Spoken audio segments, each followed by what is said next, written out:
My name is Ethan Walker. I'm 56 years old, and for 15 years I was the senior project manager at Summit Dynamics Inc., a rapidly growing tech company based in Austin, Texas. While most folks my age were counting down to retirement, I was still pulling 12-hour days, troubleshooting critical systems, and keeping million-dollar contracts from falling apart. My professional life revolved around Summit. I'd saved projects on the brink of collapse, delivered results that exceeded expectations by 30% or more, and built a solid reputation as the guy who could solve problems nobody else wanted to touch. When servers crashed at 2 a.m., they called me. When a client threatened to pull a $2.8 million contract, I was the one who flew to Denver and talked them off the ledge. I was the operational brain of the company. I knew every process, every vendor relationship, and every client's specific quirks and requirements. But to the new CEO, I apparently represented something else entirely. A silent threat. I've always operated behind the scenes. I wasn't political, didn't play office games, and sure as hell wasn't one of those executives who spent half their day on LinkedIn posting motivational quotes. I focused on delivering results, not on getting my picture in the company newsletter. That approach had served me well for a decade and a half, but it also meant I wasn't prepared for what was coming. If you enjoy stories of cold-blooded revenge and gripping plot twists, like this video and subscribe to the channel now. There are brand new, unreleased stories here every day, each one more intense than the last. Everything started falling apart when Derek Masters walked through our doors in September 2022. 35 years old, Stanford MBA, with a resume that read like a highlight reel of aggressive cost-cutting and corporate restructuring. He'd made his name in Silicon Valley by swooping into struggling companies, slashing budgets, and delivering short-term profits that looked impressive on quarterly reports. The board of directors ate it up. They were looking for someone who could modernize Summit's approach and optimize operational efficiency. From day one, Derek made it clear that the old guard wasn't part of his vision. He started by cutting strategic budgets I'd carefully allocated over months of planning. Projects I'd been nurturing for 2 years suddenly had their funding reduced by 40%. When I tried to explain why those cuts would create cascading problems down the line, he'd dismiss my concerns with corporate buzzwords about lean methodology and agile pivoting. Then came the public humiliation. In meetings with department heads, Derek would openly question my decisions. "Ethan's approach worked fine 5 years ago," he'd say with that condescending smile. "But we're operating in a different landscape now." He'd contradict my technical assessments in front of junior staff, undermining 15 years of earned respect with carefully crafted put-downs. The worst part wasn't the disrespect. It was watching him make decisions that I knew would hurt the company. He approved vendor contracts with companies that charged 30% more than our established partners. He greenlit software purchases that duplicated systems we already had. When I raised these concerns privately, he'd nod and say he'd take it under advisement, then do exactly the opposite. I started getting excluded from strategic planning meetings. Reports I'd submit would disappear into some administrative black hole, never to be acknowledged or discussed. When clients specifically requested to work with me on their projects, Derek would assign someone else, claiming I was overextended or focused on other priorities. The writing was on the wall, but I wasn't about to go down without understanding exactly what I was dealing with. My experience had taught me that when someone works this hard to eliminate you, it's usually because you're standing between them and something they want. So I started paying closer attention, not to what Derek was saying, but to what he was actually doing. That's when I began keeping records. Every suspicious contract approval, every questionable budget allocation, every decision that seemed to benefit outside parties more than Summit itself. I maintained detailed notes with dates, times, and contexts. In Texas, you can legally record conversations as long as one party consents, and I was always that consenting party. What I discovered over the next 4 months made my stomach turn. Derek wasn't just restructuring Summit for efficiency. He was systematically funneling contracts to companies with direct ties to his previous employers, and I suspected to his personal financial interests. The pattern was subtle, but unmistakable once you knew what to look for. I wasn't the only one who'd noticed. A few of the company's original investors had been asking quiet questions about recent financial decisions. When I discreetly shared some of my documentation with them in February 2023, they told me to keep observing and documenting, but to be extremely careful. "We need to be absolutely certain before we make any moves," said Patricia Thornton, one of Summit's founding investors, during a coffee meeting in downtown Austin. "Derek has powerful connections, and if we're wrong about this, it could destroy the company." So I waited, I documented, and I prepared for what I knew was coming. The axe finally fell on a Tuesday morning in March 2023. I was reviewing quarterly performance metrics when Miranda Hale, our Director of Human Resources, knocked on my office door. Miranda had always been strictly by the book, the kind of HR professional who dotted every I and crossed every T to protect the company from lawsuits. But that morning she looked uncomfortable, like someone who knew she was about to deliver bad news she didn't necessarily agree with. "Ethan, Derek would like to see you in conference room B," she said, avoiding eye contact. "I'll need to be there as well." I knew exactly what this was. I'd seen this dance before at other companies, the formal termination meeting with HR present as a witness and legal protection. I gathered my materials, straightened my tie, and walked to what I knew would be my professional execution. Derek was already seated at the head of the conference table, a manila folder spread in front of him like evidence in a trial. Miranda sat to his right, a legal pad and pen positioned precisely in front of her. The whole setup screamed corporate theater. "Ethan, please sit down," Derek said, gesturing to the chair directly across from him. His tone was formal, practiced. "We need to discuss some concerns about your recent performance and alignment with the company's new direction." I sat down without a word. Sometimes the best response is no response at all. Derek opened the folder and began reading from what was obviously a prepared script.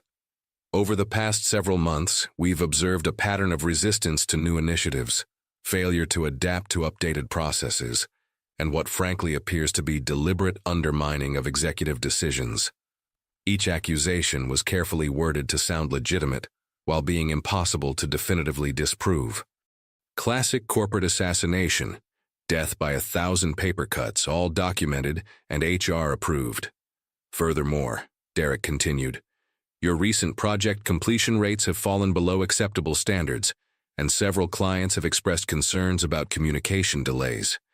That last part was particularly creative. The communication delays he was referring to were instances where I'd refused to approve substandard work or had insisted on following proper quality control procedures. As for completion rates, he was comparing current projects, which he'd deliberately underfunded and understaffed, to historical benchmarks from when I had adequate resources. Miranda was scribbling notes, playing her part in this corporate kabuki theater. I could see she was writing down my reactions, or rather, my lack of reactions. I remained perfectly still, hands folded on the table, expression neutral. "Given these performance issues and your apparent inability to adapt to Summit's evolving culture," Derek said, building to his crescendo, "we've made the difficult decision to terminate your employment, effective immediately." The room went silent. Derek was clearly expecting some kind of emotional outburst, anger, pleading, maybe even tears. Instead, I looked him directly in the eye and said, "Understood." That single word seemed to throw him off script. He glanced at Miranda, then back at me.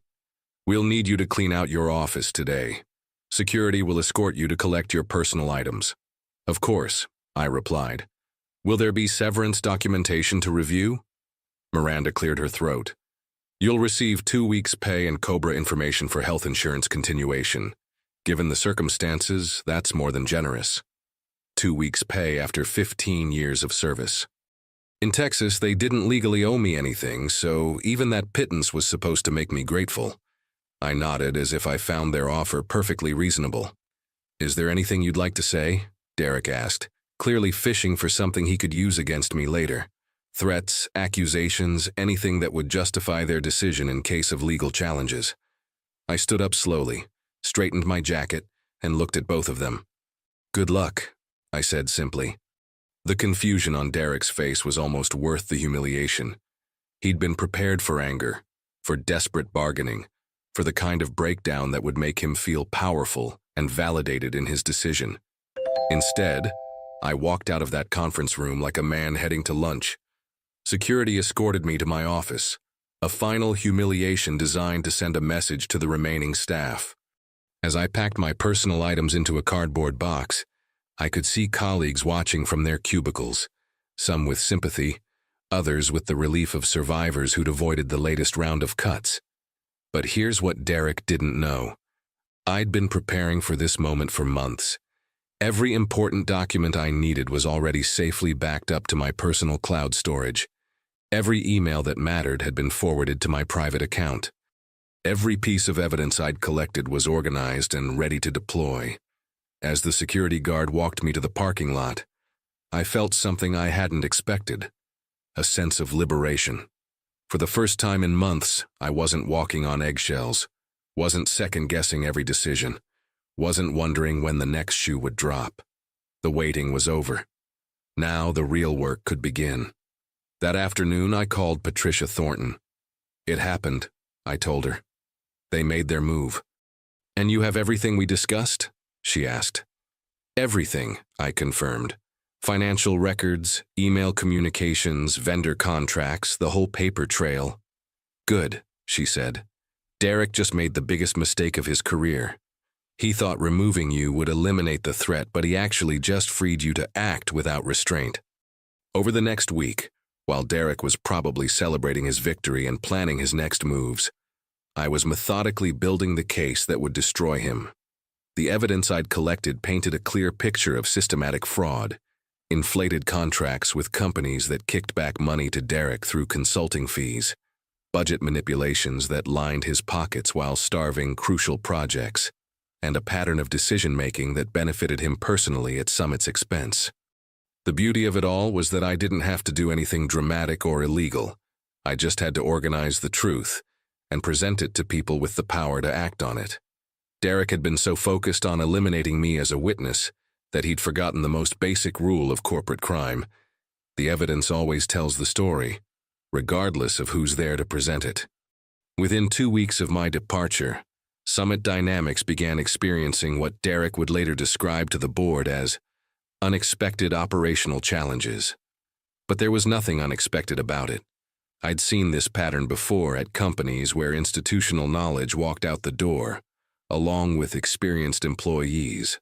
The first domino fell when Meridian Healthcare, one of our biggest clients, called to complain about their software integration project. The team Derek had assigned to replace me had apparently tried to implement a solution that bypassed 3 critical security protocols I'd established.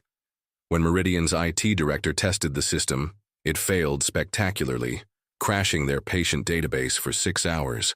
"We specifically requested Ethan Walker for this project," Meridian's CEO told Derek during an emergency conference call. "Where is he?" Derek had to explain that I was no longer with the company, and that his new team was fully capable of handling the transition. Meridian's response was swift and expensive. They invoked the performance clause in their contract and demanded a full refund of their $1.6 million advance payment. But that was just the beginning.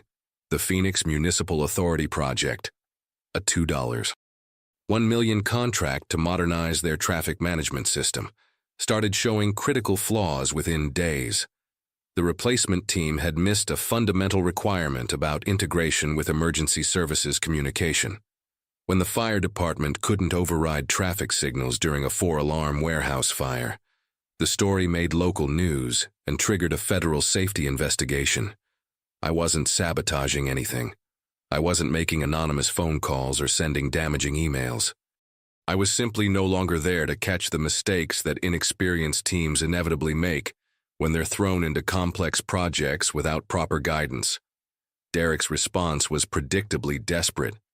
He tried calling me on a Thursday evening, about 3 weeks after my termination.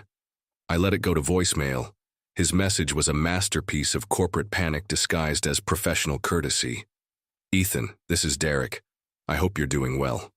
Listen, we're dealing with some transition issues on a few projects, and I was wondering if you might be available for some short-term consulting work. We'd be happy to discuss very competitive compensation for your expertise." The next day, he called again. This time, his tone was more urgent. "Ethan, we really need to talk. There are some client situations that could benefit from your historical knowledge of their requirements. Please call me back as soon as possible." By the third call, the mask had slipped entirely. "Look, I know we had our differences, but Summit needs your help right now. We're prepared to offer you a senior executive position and a substantial signing bonus. We can work out the details, but I need to hear from you today." I never returned his calls. There's a certain poetry in silence. It forces people to fill the void with their own fears and assumptions, which are usually far worse than anything you could actually say to them. Meanwhile, Patricia Thornton and the other investors were methodically reviewing the evidence I'd provided. She had brought in a forensic accounting firm to trace the suspicious financial transactions. What they found was even more damaging than my initial documentation had suggested. Derek had been running what amounted to a sophisticated kickback scheme. He'd award inflated contracts to preferred vendors, who would then hire his consulting company, a shell entity he'd set up in Delaware, for mysterious, strategic advisory services that generated fees equivalent to roughly 15% of each contract value. Over the 7 months he'd been CEO, he'd funneled approximately $185,000 into his personal accounts through this arrangement. But Derek's biggest mistake was getting greedy with the wrong client. One of his inflated vendor contracts was with a company called Apex Solutions, which specialized in cybersecurity infrastructure. Derek had approved their $520,000 proposal over 3 competing bids that averaged $350,000. What he didn't know was that Apex Solutions was partially owned by a subsidiary of Thornton Capital Group, Patricia's investment firm. When Patricia's people started digging into why Summit was paying premium rates for standard services, they discovered the consulting kickbacks and realized Derek was essentially stealing from his own investors. That's when this stopped being a personnel dispute and became a criminal matter. The board of directors called an emergency meeting for a Friday afternoon in late April 2023. Derek probably thought it was routine quarterly business, maybe even an opportunity to blame Summit's recent problems on legacy issues and the challenging transition following recent personnel changes. Instead, he walked into a room full of lawyers, forensic accountants, and very angry investors. Patricia Thornton was there, along with 2 other founding partners and the board's legal counsel. The conference table was covered with printed emails, financial records, and vendor contracts. All the evidence I'd spent months collecting, now professionally analyzed and legally documented. "Derek," Patricia said as he took his seat, "we need to discuss some irregularities in Summit's recent financial dealings." I wasn't there to see his face, but Patricia later told me that Derek went pale the moment he saw the documentation spread across the table. He tried to maintain his composure, asking what specific irregularities they were referring to, but his voice had that telltale shakiness of a man who knows he's been caught. They presented the evidence methodically: the inflated contracts, the shell company payments, the pattern of decisions that consistently benefited Derek financially while exposing Summit to unnecessary costs and risks. Each revelation was backed by bank records, email communications, and vendor documentation that painted an undeniable picture of systematic fraud. Derek's defense was pathetic. He claimed the consulting arrangements were legitimate business relationships. He insisted the contract approvals were based on comprehensive vendor evaluations that somehow never got documented. He even tried to suggest that I had sabotaged recent projects out of spite, apparently not realizing that accusation only made him look more incompetent. The meeting lasted 3 hours. When it was over, Derek Masters was no longer CEO of Summit Dynamics. He was also facing immediate termination for cause, which meant no severance, no benefits continuation, and no golden parachute.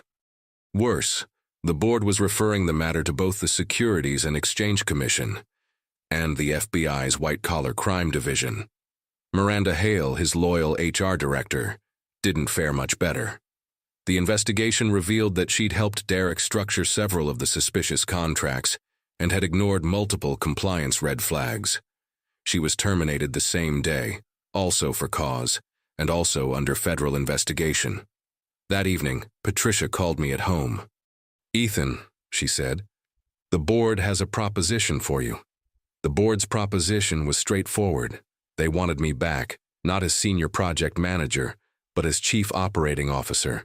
The vote had been unanimous. After watching Derek nearly destroy everything they'd built, the investors realized they needed someone who understood Summit's operations from the ground up, someone with an unshakable ethical foundation, and someone who couldn't be bought or manipulated. "We made a mistake," Patricia told me during our phone conversation. "We got seduced by Derek's credentials and his promises of rapid growth, but we forgot that sustainable success requires integrity and institutional knowledge. You represent both." The salary offer was substantial, $185,000 base plus performance bonuses that could push my total compensation above $240,000. But more importantly, they were offering me real authority to rebuild Summit's culture and operations according to principles that actually mattered. I accepted, but with conditions. First, I wanted complete autonomy over operational decisions without board micromanagement. Second, I insisted on implementing comprehensive ethics and compliance protocols that would prevent future Derek Masters from infiltrating the company. Third, I demanded transparency in all vendor relationships and financial dealings. No more backroom deals or unexplained consulting arrangements. The board agreed to everything. My first day back was surreal. Word had spread quickly through the Austin tech community about what had happened at Summit. When I walked through the office doors on that Monday morning in May 2023, wearing the same Navy suit I'd worn on the day I was escorted out, the entire staff erupted in spontaneous applause. Sarah Martinez, one of the senior developers who'd watched helplessly as Derek dismantled project after project, actually had tears in her eyes. "Thank God you're back," she said. "We didn't think the company would survive another month of that chaos." The damage assessment was sobering but not insurmountable. We'd lost 3 major clients and faced potential lawsuits from 2 others. Several key projects were behind schedule and over budget. Staff morale was at rock bottom, and our industry reputation had taken a serious hit. But the fundamentals were still solid. We had good people, proven technology, and loyal long-term clients who were willing to give us another chance. My first company-wide email as COO was deliberately understated. "I'm grateful for the opportunity to rejoin Summit and work alongside all of you to restore our reputation for excellence and integrity. We have work to do, but I'm confident we can rebuild something stronger than what came before." I didn't mention Derek by name. I didn't gloat or grandstand. I just focused on the work that needed to be done. The turnaround took 12 months of 18-hour days, but it was the most satisfying work of my career. We implemented new project management protocols that emphasized quality over speed. We established vendor relationships based on merit rather than personal connections. Most importantly, we created an anonymous ethics hotline and regular compliance audits that would make it nearly impossible for another Derek Masters to operate undetected. The results spoke for themselves. By May 2024, we'd not only recovered the clients we'd lost, but had signed 4 new major contracts worth $4.2 million combined. Our project success rate returned to pre-Derek levels, and industry publications were writing about Summit's remarkable recovery and commitment to operational excellence. As for Derek and Miranda, justice followed its slow but inexorable course. The SEC investigation took 22 months, but in February 2025, they filed civil charges for securities fraud and breach of fiduciary duty. The FBI's criminal investigation resulted in federal indictments for wire fraud and conspiracy. Derek's defense lawyers tried to negotiate plea agreements, but the evidence was too overwhelming and the amounts too substantial. Derek ended up pleading guilty to 3 federal charges and was sentenced in June 2025 to 2 years and 8 months in federal prison plus $225,000 in restitution, more than he'd actually stolen, thanks to penalties and interest. Miranda received 14 months and had to pay $45,000. Both were permanently barred from serving as officers or directors of publicly traded companies. I felt no satisfaction in their punishment, only a quiet sense that the system had worked as it should. Justice isn't about revenge. It's about consequences that match actions and protections that prevent future harm. The real victory was watching Summit thrive again. We promoted Sarah Martinez to Vice President of Development, giving her the authority Derek had always denied her. We hired back 2 excellent engineers who'd left during the chaos, and recruited several new team members who were excited to work for a company with a reputation for integrity. In June 2025, Austin Business Journal featured Summit in an article about companies that had successfully navigated leadership crises. The piece quoted Patricia Thornton extensively. Sometimes the best person to lead a company forward is someone who understands its past, respects its values, and has the courage to protect both. I kept a copy of that article on my desk, not as a trophy, but as a reminder.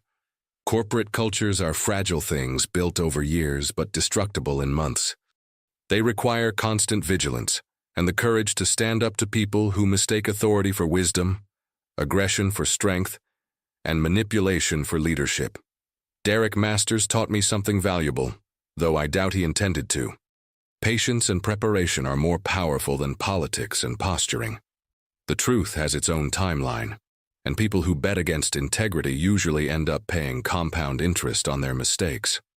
These days, when young employees ask me for career advice, I tell them the same thing. Do excellent work, document everything, and never compromise your principles for short-term advantage. The people who try to shortcut those fundamentals might win individual battles, but they rarely win the war. And if you ever find yourself working for someone who values loyalty over competence, politics over performance, or personal gain over company welfare, start keeping records. You're probably going to need them. If you enjoyed this story, please like this video and leave a comment telling me what you thought. And if you're not already subscribed to the channel, please subscribe and hit the notification bell to receive alerts for new stories like this one. Thanks for watching, and I'll see you in the next one.